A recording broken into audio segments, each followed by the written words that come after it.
This video is going to be my second preview of the Ravens-Browns Week 4 matchup in Cleveland. This side of the ball may perhaps be the more interesting matchup, but one that the Ravens have to win.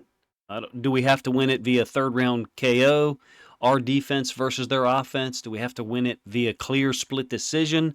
I don't know, but Baltimore's defense versus the Browns' offense has to be a clear win for the Ravens on Sunday, if you ask me. We're still clearly missing some very talented players. Humphrey, Ojabo is going to be out for, I guess, at least 4 weeks. Marcus Williams is returning as our right safety, which is a good thing. Kyle Hamilton had a brilliant game last week. Actually missed a practice this past week, which caught me by surprise. And the Browns are also missing their best offensive weapon, clearly, in Nick Chubb. How does his absence affect their approach? You can see some interesting things in Week 3 against the Titans. I have the first 4 possessions, I think, saved and cataloged. They've brought back Kareem Hunt, and we would think that there will not be wholesale changes in the offense. My preview is going to focus on this side of the ball, the Browns offense, the Ravens defense, presuming that most of the offense is going to stay the same. We do have the Week 3 film to kind of use as a guide or barometer. And I'm really going to focus on 4 elements of this matchup. Number 1 will be the Browns' play-action game from under center. How it's built and the concepts they package with it, specifically the over and sail concepts that have given the Ravens trouble for years. And I'm talking about dating back to 2021.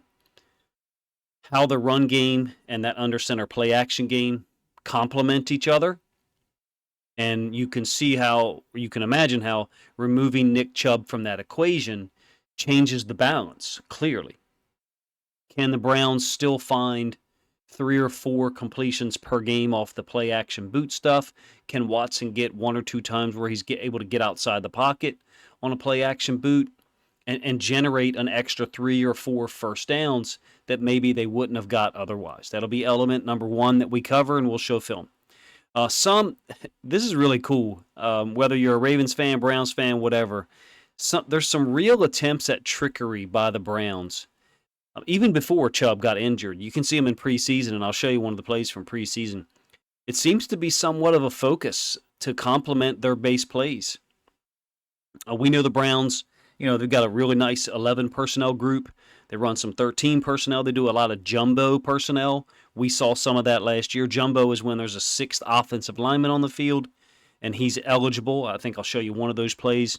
They've been a good screen team for years. I'm not really going to focus on that. I'm not going to claim that that's an element of trickery, but there's a very clear increase in the amount of unusual things the Browns are doing even before Chubb went out. Element number 3 is the various ways the Browns use their right guard, Wyatt Teller, pulling. Very athletic and strong, freak athlete for his size and strength, if you ask me. They use him in multiple ways. I'll show some of their main run concepts and perhaps give an evaluation of things that the Ravens needed to do better last week against the Colts. Really only focus on 3 or 4 plays, to be honest with you. It was a little bit of a long lead-in. Again, focusing on the Ravens defense and trying to stop this Cleveland offense. Without Nick Chubb, Deshaun Watson has had a shoulder injury, apparently. I'm sure he'll play, but was dealing with that during the week. David Njoku had a really unusual and unfortunate situation. Hopefully he's okay and able to play. If he's not, hopefully he's able to return to full health soon. But it causes some instability or unpredictability in looking at some of this matchup with some of the guys who we have out, Chubb being out. And if you look at the games last year, when we were able to slow down or stop their run game, we had a pretty good handle on their offense. In the return bout in Cleveland last year, 13-3 win by the Browns, Chubb went 21 carries for 99 yards. Well, who's that going to be on Sunday? I'm not saying it can't be done. I'm just wondering who it will be. Ford, Hunt. Let's get to the film. First one will be play-action boot game from under center. Look, this is the first play of the game against the Titans last week. The Browns do a lot of this stuff with 1 or 2 or 3 tight ends where they move them around often via motion. Watson falls down, still ends up being a completion. Wide open, I think Donovan Peoples-Jones, like 7 yards, top side of the screen. What's built off of it? I mean, I think we all probably know at this point, being Ravens fans, but the boot being to the top side, the right side of the offense, naturally complements the run game, the run concept being to the opposite side. So the run action is here, and the boot action by the quarterback is opposite that flow, forcing the defense to get flowing in one direction. Second level guys, third level guys, maybe if they're undisciplined, and then some type of, oftentimes you'll get an over concept, and I'll talk about this later, those two routes, and the Ravens have had extreme difficulty defending that, particularly against the Browns.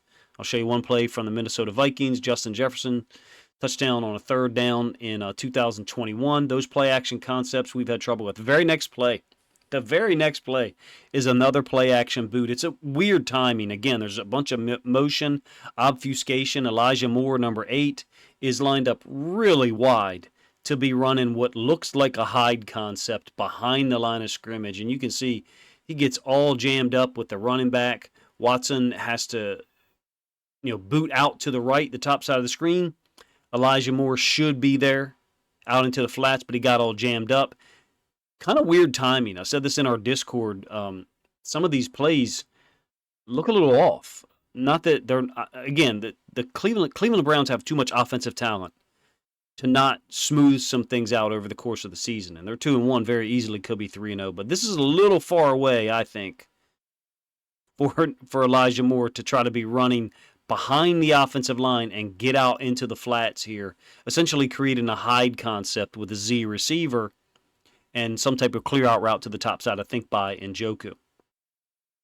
But look, and Watson's made a number of plays this season with his feet, being elusive, getting away from sacks, not necessarily on this play clearly, but I just wanted to show you that first 2 plays of the game last week against Tennessee. Play action boot. Boot action is built into the run game, whether it's outside zone or stretch. The run game is clearly very different without Chubb. Here's another variation off of their play action game. This is against Cincinnati in week 1. You can see the action is going to the top side of the screen. And then Njoku is going to slip out here late into the flats. Watson coming against the grain, being a right-handed quarterback. 6, 7, 8 yard gain. That's what the Browns need to be able to generate. 3 or 4 of those during the game to make us a little softer against the run. If we shut down the run game completely, maybe that's unrealistic. If we stop it or slow it down enough, then these plays become less effective. You're kind of killing 2 birds with 1 stone. Additionally, off of this is the concept that I'm going to talk about multiple times. You got the over concept, and presumably a clear-out route down there to the bottom side of the screen. Although that receiver to the bottom side actually looks like he's running a deeper out. But a very clear illustration, if you ask me, of what the run game will do, what an effective run game will do in terms of setting up other elements to their offense. Give you a very clear illustration of it from 2022. You'll get a run play and then a pass concept that looks somewhat similar. You get the outside zone stretch. Just watch Kyle Hamilton. We'll watch it one more time through. Watch how he's a blur up at the top side of the screen. But you get this natural conflict of the running back getting the football to one side and then the quarterback potentially booting opposite. Now, on the ensuing play that I'm going to show you here in a moment, it was not the very next play, I don't think, after this one in the progression, because you can see they've moved back. But it's going to be a sail concept. I think Njoku is going to run the deeper out. You get a clear out route here, and then Chubb, the running back, is going to run out into the flats. Basically ends up being a flood concept.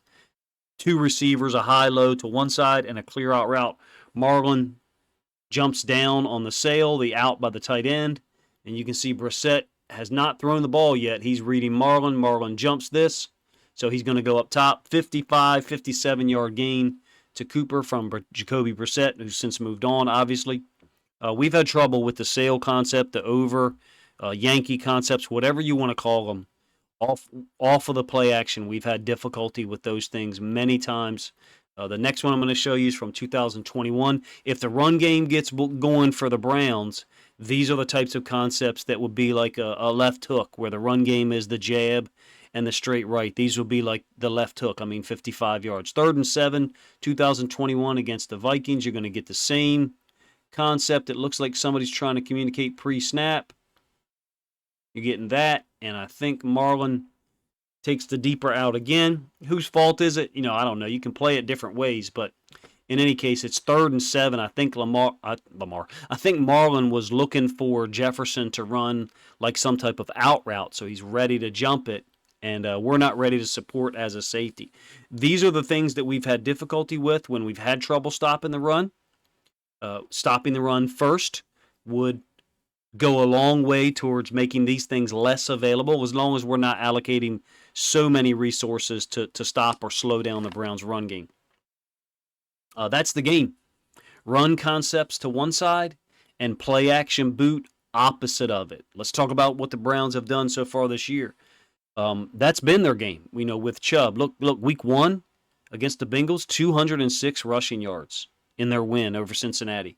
Defense played brilliant, clearly, for the Browns. Week 2, when Chubb got hurt, mind you, still 198 rushing yards in what turned out to be a weird loss against the Steelers. Steelers scored 2 defensive touchdowns and then got a long reception for a touchdown from George Pickens to win. Last week against the Titans, without Chubb, 78 rushing yards, but still the Browns generated 23 first downs in that win. Think about 2022 Browns-Ravens matchups. In those 2 games, ready, the Week 7 loss to the Ravens, 23-20. The Browns were only able to get 113 team rushing yards in that Week 7 loss. I don't think Wyatt Teller played in that game, though. In Week 15, Browns had 143 rushing yards and won the game 13-3. Ravens' offense played really poor, clearly. Chubb went for 21 carries for 99 yards. Watson's been dealing with a shoulder issue. David Njoku sounds like he's going to play. There's a lot of question marks across the board in terms of this matchup. All right, let's get to one example of us defending the over concept this year and check out how good Kyle Hamilton can be in some of these situations, taking away 1 or 2 routes or options for the quarterback at the same time. You can see what's developing. You got the clear out route here down at the bottom. The run action was to that side. Here's the over concept coming across the screen. And Hamilton's going to get underneath of it, take it away from C.J. Stroud. Stroud still ends up getting like 5 yards, something like that. All right, next element that we're going to cover is trickery. First, to set this up, without Chubb, you've got an athletic quarterback. Watson's made some plays with his feet. It makes sense to see some designed run plays. Well, now that Watson's nursing some type of shoulder injury, could this type of threat, and it's not successful on this play, obviously, but could this type of threat be removed from the playbook until his shoulder's completely healthy? I don't think that'd be a bad decision at all for their offensive coordinator, their staff to make. Hey, let's not make him take so many hits like this. This stuff is super interesting, if you ask me, because of the players that are missing. Unfortunately, I have to say it in a way that it almost kind of balances things out. And I know as Ravens fans, we think we've lost so many more players than other teams, and in some cases we have. But them losing Nick Chubb is the biggest loss they could have other than Myles Garrett. Let's get to some of the obfuscation or weird stuff preseason.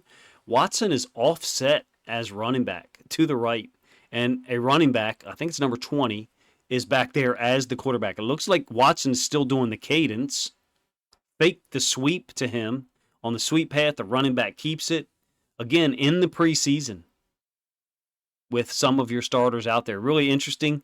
When I saw that, I saved that play, and I thought, I wonder why they did that. Well, lo and behold, week 1 against the Bengals, they run this again. You can see Watson is the running back offset. Chubb is the quarterback. Watson's still giving a cadence. They're trying to make it look like maybe the same play. It's a handoff to Watson, and then it's a designed deep shot from the other side of the field, maybe underthrown clearly, or thrown a little bit late. But look, it was wet conditions that day. I think both quarterbacks had trouble. Don't be surprised if you see something like this, but when you do see something like this in preseason and in week 1, then it tells me there's a strong possibility you're going to see more trickery or more things that are offbeat. Ravens can't give up big plays on some of this stuff that's unusual. Hopefully I said that in a way that makes sense. Last week against the Titans, this is first possession concept that's coming at the bottom side of the screen, giving Watson multiple options. Yeah, it's a screen to Elijah Moore at the top side for 14 yards. It's a productive play. You got an over route and a clear out route. Additionally, the one option that Watson takes, which is a good one, is a screen over here to this side, to the top side. So he's got 3 options on this play. You can see he's looking downfield. As he catches this ball, comes back to Moore. Seems like they're trying to get Moore the football more often. 2 plays later, I believe, they run it again. Except it's a designed reverse.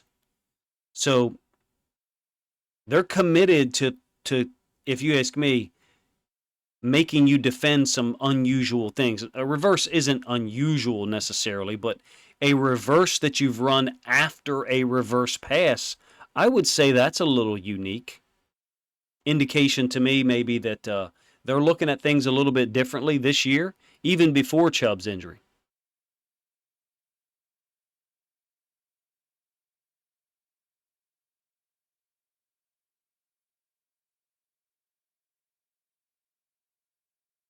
All right, so now let's get to how they use Wyatt Teller. Look, they've been really good at screens too. I'm not going to cover that in this video, but let's look at how they use Teller as a puller.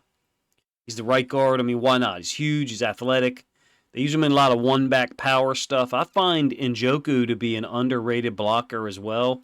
He's really smart, Njoku, at like stepping to one side to influence the DN and then jutting back underneath to like go get a safety or a linebacker. So really not trying to touch the DN, but just trying to widen him up a little bit. When you see the ball on the right hash for the Browns and they go bunch to the field, B, with the running back opposite, you can expect this play. I got 6 out of 10 situations where the ball's on the right hash and it's bunch left B, and it's this run play. Now, they run other plays as well to the other side, but just indicating to you it's a pretty big indicator. So, fumble by Ford. You can see a nice kick-out block by Teller. Nice lane for Ford. I think Dax Hill and Logan Wilson forced a fumble and get a stop. Same formation against the Titans. Teller's going to pull. It is going to be the same formation once Njoku slides down here. Teller's going to get a pancake on 99. Ford has to bounce it. No gain on, I believe, a 2nd and 5. They also like to do, and I touched on it briefly earlier, this jumbo stuff where they bring a 6th offensive lineman on the field. Look at the block by Teller. I mean, he's a load. It's going to be an interesting day for us to have to deal with him on some of the stuff where he's kicking out. And then he's athletic enough to wrap all the way around, too. I don't know how much they'll run those concepts without Chubb being there. Jumbo stuff, you got a 6th offensive lineman, so this is Jumbo 12. You really have got 2 tight ends up there, being as that outside guy is an offensive lineman who has to have reported as eligible in the NFL. You have to in order to be an eligible receiver if you have an ineligible number. It's an F counterplay, big run by Ford. Again, Teller as a puller. And the ball on the right hash. I can't pretend to say that that's a huge pattern or tendency that I've noticed, but I have noticed it 4 or 5 times already. Ball on the right hash. There certainly seem to be pulling him to the field, to the left-hand side of the offense, right-hand side of the defense a lot.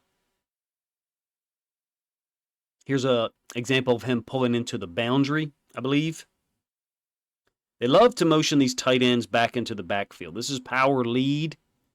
So Njoku down here is dealing with the tight end or the DN sample. One of the other tight ends, 88. Once he gets back set into the backfield, which they seem to like to use him there for a while. So they're not gonna leave the end unblocked. Njoku's gonna base him out. 88's gonna lead through, and then Teller is going to pull and wrap through, and he ends up falling down, I think, over a teammate's foot. Big gain by Chubb.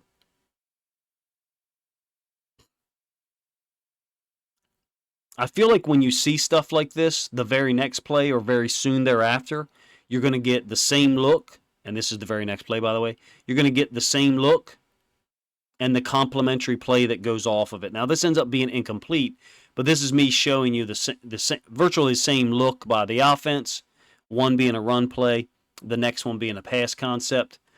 If we can stop the first play in the sequence, the run, you generally stop the sequence. That's the reason why people say we got to stop the run first, because coaches often call plays in sequences, or maybe they'll skip a play. The sequence is first down, 8-yard run, second down, something else, and then maybe the very next play is a first and 10, or a 3rd and 2, and you get some type of complementary play based off of the 1st and 10 pass concept. Stopping the run early, limiting Deshaun Watson as well, being able to make plays with his feet, I think has to be one of the precepts or one of the foundational elements of winning this football game.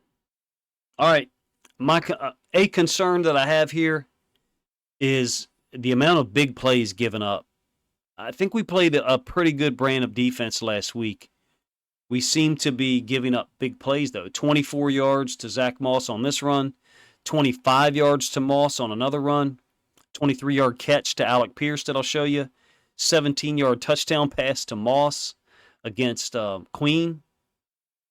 I think we gave up 6 plays of 17 yards or more. I might be wrong there. You guys let me know what you think. But we've blitzed Stone to force a give read. Hamilton has run with the receiver, Josh Downs. And so when Ojabo doesn't hold the edge, Moss just bounces it. There's no safety support because we're playing man here. I feel like we've kind of been manipulated. This first play of the game, 24 yards. These big plays we cannot give up to this Browns offense. I don't want to be presumptuous, but I find it difficult to believe that they're just going to execute 10, 12 play drives against us 3 or 4 times. What they can do 3 or 4 times is possibly generate big plays like this. That's Alec Pierce, second-year wide receiver, lined up to the outside against Brandon Stevens at the bottom side of the screen. I think we've played a pretty good brand of defense. Even last week, I think we played a pretty good brand of defense, but these big plays we cannot give up. Watching this next play multiple times, this is eerily similar to a touchdown that Rex Burkhead had against us, against Queen, on a double pass from Jacoby Myers in 2021 up in New England. I believe it was 2021. Maybe it was 2020. Very similar route, very similar part of the field. I think the Patriots one was a little further out. These are the types of things, big plays, that we cannot give up against this Browns team. Otherwise, we're in for a long day. And it's not just the big plays given up. It's the big ones that we leave out on the field. This is an opportunity late in the second quarter for 2 players to get the football, and we're not able to control it in either case. Colts get the ball back, and when we get the ball back to end the second quarter, we're down inside of our own 30-yard line, as opposed to being on the Colts side of the field with an opportunity to maybe scoop and score, or at least score from the 40, 42-yard line. We can't give up big plays consistently, and we cannot leave big plays out on the field and expect to beat this team. They're too good. I think we need a spark. I think we need a spark defensively in particular. And I don't mean forcing 3 turnovers. It's not what I mean. I mean someone to put up 1.5 sacks, maybe a forced fumble, or just a great job team defense in stopping the run.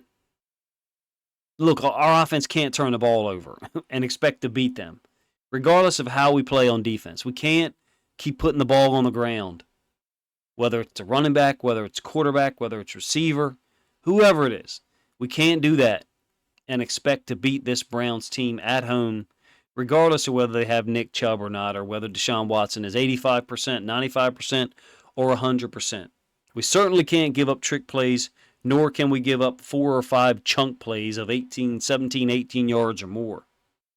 If we're able to stop or slow down the run game, not give up big plays, not turn the ball over and force one turnover, I think we've got a great chance to win here. And if you're a Browns fan, you listen this long, I think the Browns should be the favorites, even without Nick Chubb. I do, because their defense is playing that well. I don't think that the three teams the Browns have played have offenses that have really set the world on fire thus far through 3 games. But the Bengals certainly have looked good second half and onward from the Ravens game in week 2. You guys let me know what you think of the preview. I can't focus on every single element, but I try to pick and choose the elements that I think are either the most interesting or things that I foresee happening. And the boot play action game off the run concepts, I think, is a foundational element of what the Browns want to do. I'm not saying they can't get 11 personnel and move the ball some, but I think we're in good shape with Marcus Williams, Kyle Hamilton, Geno Stone. I think we're in good shape with those guys. If you're an 11 personnel and it's a known passing down of making things difficult on Deshaun Watson and those guys, the run-pass conflict, to me, is the larger threat here. If we can force one turnover, like I said, slow down the run game and not turn the ball over at all, if we can be +1 in the turnover margin and make them somewhat one-dimensional, I think we've got a good chance to win this football game. If you flip it, though, and we're -1 or God forbid, -2, it's going to be a long day, regardless of how well our defense plays. Clearly, we don't want to turn the football over and give them a short field. We would love to figure out a way to get the Browns to turn the ball over once or twice. I could see a low-scoring game here, to be honest with you. I could see a 19-17 game. Now, having said that, who knows? It might end up being 31-28. But both of these defenses are playing really well. We're getting Marcus Williams back. Kyle Van Noy looks like he's going to play. I'm interested to see what he can do. He's a versatile guy with a lot of experience, played in a lot of high-level games. I am a little worried about him going out there only on like 2 or 3 days practice, not really being in football shape. He's been like creating content on Twitter. Seems like an interesting guy. I'm rooting for him to play well. I think he could be that spark. I think Marcus Williams could be that spark. We all know that Roquan Smith, Patrick Queen, and Kyle Hamilton could be that spark. We've got playmakers over there. Got to stop or slow down the run first and make this Cleveland team somewhat one-dimensional. Appreciate you guys' time. Let me know what you think of the preview. I'm sure as the video has premiered, people have been offering their opinions. That's why I do this. It's cathartic for us Ravens fans after a loss like we had to the Colts last week to be able to offer opinions. That's what's helped me this week, creating content, kind of work through it. Appreciate you guys' time. If you enjoyed the video, please let me know in the comment section. And if you think other Ravens fans would enjoy this film study preview of the Ravens defense versus the Browns offense, please consider grabbing a link to this content, sharing it out on social media to help this video get more reach.